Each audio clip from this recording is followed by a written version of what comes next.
ब्रेकनंतर आपल्या सगळ्यांचं स्वागत. संसदेमध्ये आज देशाचं बजेट काही वेळात सादर होणार आहे. अर्थमंत्री निर्मला सीतारामन या संसदेत पोहोचल्यात. काही वेळापूर्वी त्यांनी राष्ट्रपती द्रौपदी मुर्मू यांची सुद्धा भेट घेतलेली आहे, त्यांना ब्रीफिंग केलंय आणि कॅबिनेटची सुद्धा थोड्याच वेळात बैठक होणार आहे. तर या बजेटकडे संपूर्ण देशाचं लक्ष आहे. कुठल्या क्षेत्राला नेमकं काय मिळतं, सामान्य करदात्यांना काय मिळतं, गुंतवणूकदारांना नेमकं या बजेटमधून काय मिळतं, असे अनेक प्रश्न आहेत ज्याची उत्तरं थोड्या वेळात बजेट सादर झाल्यानंतर आपल्याला मिळतील. पण आता सध्याच्या अपेक्षा काय आहेत, नेमक्या काय घोषणा होऊ शकतात, देशाची आर्थिक स्थिती, आर्थिक पाहणी, आम्हालातल्या काही महत्त्वाच्या गोष्टी, सोन्या चांदीचे सध्याचे दर आणि शेअर बाजार, अशा ओव्हरऑल सगळ्या विषयांवर आता आपण चर्चा करतोय. आपल्या सोबत काही पाहुणे आहेत. गुंतवणूक सल्लागार समीर दिघे आहेत, सीए निखिलेश सोमणसर आहेत, त्याचबरोबर अर्थतज्ञ डॉक्टर गौरी पिंपळे आहेत आणि नागपूरवरून अर्थतज्ञ आशुतोष वाकरे सर सुद्धा आपल्या सोबत आहेत. सुरुवात मला आता करायची आहे की अपेक्षांबद्दल आपण बोललो, आर्थिक पाहणी अहवाल त्यापूर्वी आलेला होता काल, तर त्यातल्या ठळक मुद्द्यांबद्दल थोडंसं आपण बोलूयात आणि ही चर्चा पुढे नेऊयात. गौरी पिंपळे यांच्यापासून मला सुरुवात करायची आहे. इकॉनॉमिक सर्वे 2025-26 जो आला त्याच्यामध्ये सगळ्यात महत्त्वाचा मुद्दा होता हा अर्थव्यवस्था वाढीचा दर, GDP growth rate. GDP growth rate संपूर्ण जगामध्ये ऑन एन ॲव्हरेज 4% आहे. तर 4% असताना भारत हा 7% दराने प्रगती करतोय. गेली काही वर्ष सतत बघितलं तर तो आत्ता 7.4% आणि पुढचा एक्सपेक्टेड रेट त्यांनी 6.8 ते 7.2% इतका सांगितलेला आहे इकॉनॉमिक सर्वेमध्ये. म्हणजे याचा अर्थ फास्टेस्ट ग्रोईंग इकॉनॉमी आजही आहे. सतत 4 वर्ष भारत फास्टेस्ट ग्रोईंग इकॉनॉमी आहे आणि जगाच्या इकॉनॉमीमध्ये ब्राईट स्पॉट आहे हे तर नक्की. त्याचबरोबर जो महागाई दर आहे तो फक्त 1.7% इतका कमी आहे. 1.7% म्हणजे आपण जे म्हणतो खाद्यपदार्थ किंवा लागणाऱ्या रोजच्या वापरातल्या वस्तू, भाजीपाला यांचे जे दर आहेत ते जेमतेम 1% या दराने वाढत आहेत. म्हणजे विशेष फरक नाही. याचा फायदा असा होतो की रोजचं जे आपलं घरगुती बजेट असतं ते मॅनेज करणारे जे गृहिणी असतात त्यांना ते सहज शक्य होतं. तिसरा महत्त्वाचा मुद्दा फॉरेक्स रिझर्व हा सगळ्यात जास्त आहे. तो $701 अब्ज इतका मोठा फॉरेक्स रिझर्व आत्तापर्यंतचा आहे. सगळ्यात जास्त फॉरेक्स रिझर्व आपला आहे. फॉरेक्स रिझर्व चांगला असणं हे देशाच्या अर्थव्यवस्था मजबूत असल्याचं लक्षण आहे.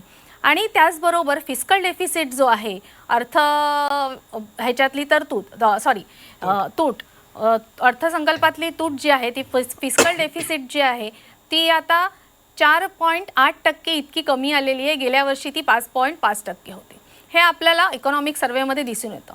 त्यात अजून महत्त्वाचे मुद्दे त्यांनी मांडलेले आहेत. त्याच्यामध्ये इंडस्ट्री आहे ती 5.9% वरून 6.2% इतका इंडस्ट्रीचा वाढीचा दर राहिलेला आहे आणि सर्व्हिसेसचा वाढीचा दर 7.2% वरून 9.1% इतका वाढलेला आहे. म्हणजे इंडस्ट्री आणि सर्व्हिसेसने खूप चांगली कामगिरी केलेली आहे गेल्या आर्थिक वर्षामध्ये, हे तर त्या इकॉनॉमिक सर्वेने दाखवून दिलं आहे. त्याचबरोबर एक महत्त्वाचा मुद्दा आहे ते म्हणजे इलेक्ट्रिफिकेशन जे आहे, ते इलेक्ट्रिसिटी पॉवर जनरेशन ते इतकं मोठ्या प्रमाणावर वाढलेलं आहे की 15,000 मेगावॅटपासून 50,000 मेगावॅटपर्यंत आपल्याकडे इलेक्ट्रिसिटीचं पॉवर जनरेशन वाढलेलं आहे. आणि रूरल आणि अर्बन एरियामध्ये, ग्रामीण भागामध्ये आणि शहरी भागामध्ये 2014मध्ये फक्त 12.5 तास वीज उपलब्ध होती. ती आत्ता जवळजवळ 22.3 एवढे तास वीज उपलब्ध आहे. आणि शहरी भागामध्ये आधी ती 18 तास उपलब्ध होती, ती आता जवळजवळ 23.4 तास उपलब्ध आहे. म्हणजे भारनियमन जे आहे ते जवळजवळ नाहीसं झाले असं म्हटलं तरी चालेल. ही सगळ्यात मोठी प्रगती आहे. जलजीवन मिशनने जवळजवळ सगळ्या घरांमध्ये पाणी पुरवलेलं आहे. पाणी, घरासाठी लागणारं पाणी हा चिंतेचा विषय हा खास करून गृहिणींचा असतो. म्हणजे जर घरात पाणी नाही तर लांबून पाणी आणायचं जिकडून आहे तिथून, त्याच्यासाठी लागणारा वेळ आणि मग त्याच्यामुळे बाकीची राहिलेली कामं याचा पण गौरी मॅडम, अर्थव्यवस्था वाढीचा जो पेस अपेक्षित होता त्याप्रमाणे ती वाढते आहे का? अगदी नक्कीच. अर्थव्यवस्था फार चांगल्या प्रकारे प्रगती करत आहे हे या इकॉनॉमिक सर्वेमध्ये पूर्णपणे सांगितलेलं आहे. आणि या इकॉनॉमिक सर्वेचं अजून एक वैशिष्ट्य म्हणजे त्यांनी पूर्ण जागतिक अर्थव्यवस्था कशा प्रकारे हे करते, कार्यरत आहे किंवा कशा प्रकारे परफॉर्मन्स देते हे पण सांगितलं आहे. आणि त्या पार्श्वभूमीवरती भारताची अर्थव्यवस्था कशी प्रगती करते आणि ती चांगल्या प्रकारे प्रगती करते हे या आर्थिक पाहणी अहवालातून दिसून आलेलं आहे. ठीक आहे. सोन्या चांदीबद्दल सुद्धा आपल्याला बोलायचं आहे, पण त्याआधी उद्योजकांना या बजेटकडून नेमक्या काय अपेक्षा आहेत, त्यांनी आपल्या कोणत्या शब्दात अपेक्षा व्यक्त केल्या ते एकदा बघूयात. बजट में सबसे ज़्यादा ज़रूरी तो ये है कि जो हमारे आर्टिज़न हैं उनके लिए जो कार्ड बटे हुए हैं, आर्टिज़न कार्ड, उनकी 40 लाख की लिमिट है, जिस पे जीएसटी हमें बहुत परेशान करती है जीएसटी वालों. तो हमारी मांग ये है कि उसकी लिमिट बढ़ा करके 1 करोड़ कर दी जाए ताकि महंगाई हो गई। अब इस वक्त बिरास का भाव 750 रुपये किलो हो गया है आज की तारीख में, और जो शीट होती है बिरास की वो 1000 से ऊपर चली गई है। तो 40 लाख तो कुछ भी नहीं होता। अगर 5 लाख रुपए महीने का कार्य काम करेगा तो महीने में ख़त्म हो जाए। तो इसलिए हमारी डिमांड है सबसे ज़्यादा ज़रूरी कि जो आर्टिज़नों का जो लिमिट है कार्ड की, आर्टिज़न कार्ड की, वो 1 करोड़ कर दी जाए, और जो लिमिट है 10 लाख रुपए की जो बैंक से उनको लोन मिलता है कारीगरों को काम करने के लिए, उसको बढ़ा करके भी 40 लाख कर दिया जाए। इसके अलावा मुरादाबाद में पॉल्यूशन है। पॉल्यूशन के लिए अभी यहाँ पर गैस आधारित भट्टियों का वितरण हुआ था, कुछ बांटी गई थी, वो सरकार ने रोक दिया है। तो हमारी मांग है कि उसको भी और आगे बढ़ाया जाए और ज़्यादा से ज़्यादा गैस पे सब्सिडी दी जाए, ताकि कोयले के मुकाबले गैस से अगर भट्टी चलेगी तो यहाँ प्रदूषण कम होगा और उसमें कारीगरों को भी फ़ायदा है, उनकी सेहत के लिए भी फ़ायदेमंद है। बजट पेश हो रहा है, उम्मीद तो है कि जनता को कुछ ना कुछ उसमें लाभ मिलेगा, और मैं गवर्नमेंट से अपील करता हूँ कि हमारे मेटल के ट्रेड में अगर थोड़ा सा जो टैक्स रॉ मटेरियल पे 12% है, अगर उसे कम करके 5 कर दिया जाए तो हम लोगों के लिए बहुत सुविधा हो जाएगी।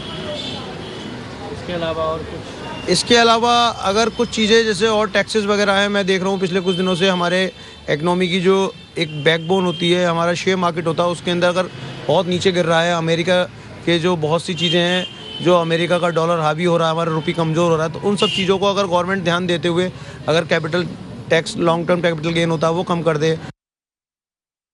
मैं एक छोटा व्यापारी हूँ। जो आज बजट आ रहा है उसमें हमें व्यापारियों को जो बढ़ोतरी मिलनी चाहिए उसके लिए कुछ काम होना चाहिए उसमें। जैसे जीएसटी पर हम जीएसटी भरते हैं, उसमें पहले तो कुछ था, अब कुछ है, हमें रिटर्न पूरा नहीं मिल पाता, उसमें बराबरी नहीं आ रही उसमें हमारे साथ। और जैसे कच्चा माल है, हम ऑर्डर्स तो लाते हैं, बाहर का काम करते हैं, बेंगलोर का, चेन्नई का, इन सब जगहों का हम ऑर्डर्स लेते हैं कुछ, और जब मुरादाबाद वापस आते हैं तो माल बढ़ जाता है। जो माल पहले 300 350 रुपये था, आज वो 750 रुपये 700 रुपये किलो है। तो उसमें हम कैसे काम कैसे बढ़ाएं?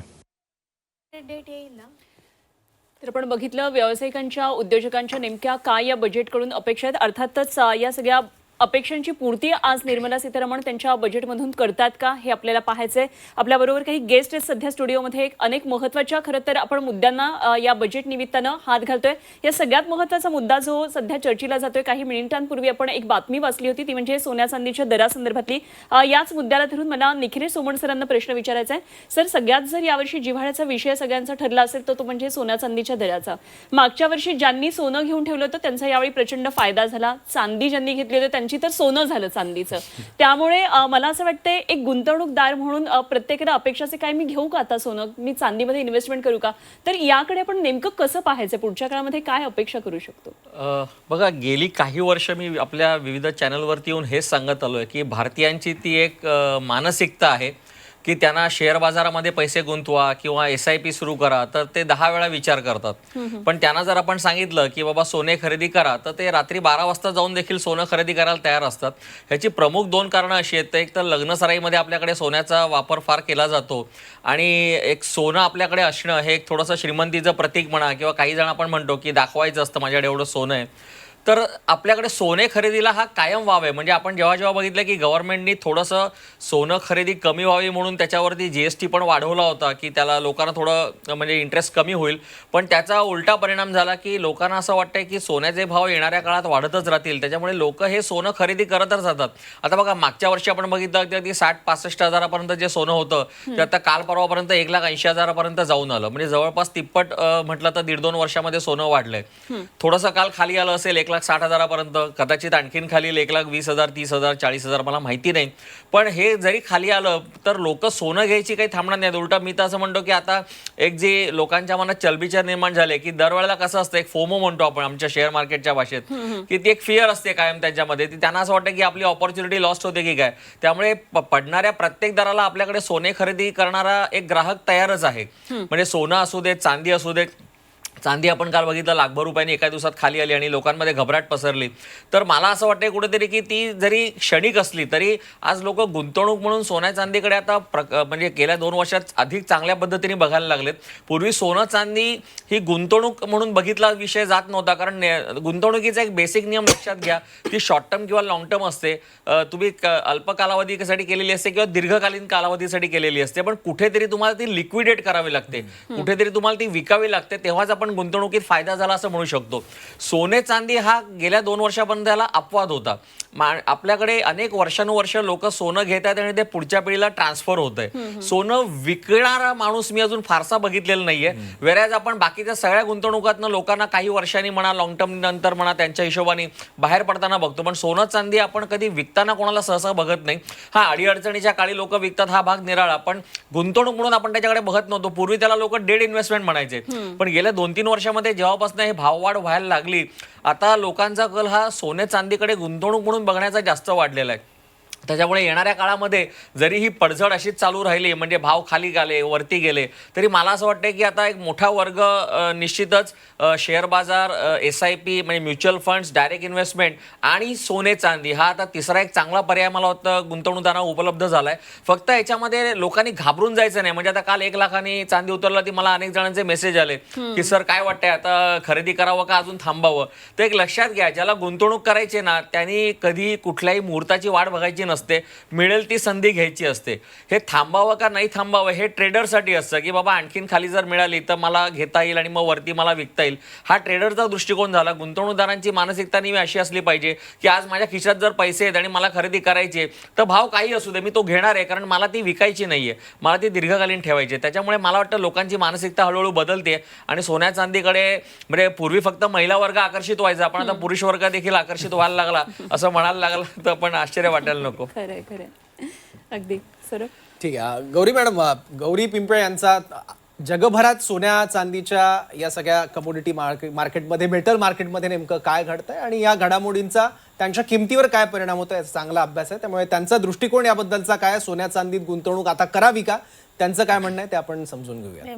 मी सगळ्यात पहिल्यांदा सांगते, गुंतवणूक करावी की नाही हा त्याचा वैयक्तिक भाग आहे. मी तुम्हाला एक ग्लोबल फायनान्शियल सिस्टम प्रमाणे जे काही चाललंय ते एक्सप्लेन करून सांगू शकते की डॉलर केंद्रीय अर्थव्यवस्थेमध्ये डॉलरला जास्त महत्त्व आल्यानंतर सोन्या चांदी किंवा प्रेशियस मेटल्सचे जे दर आहेत ते काही प्रमाणात स्थिरावलेले होते.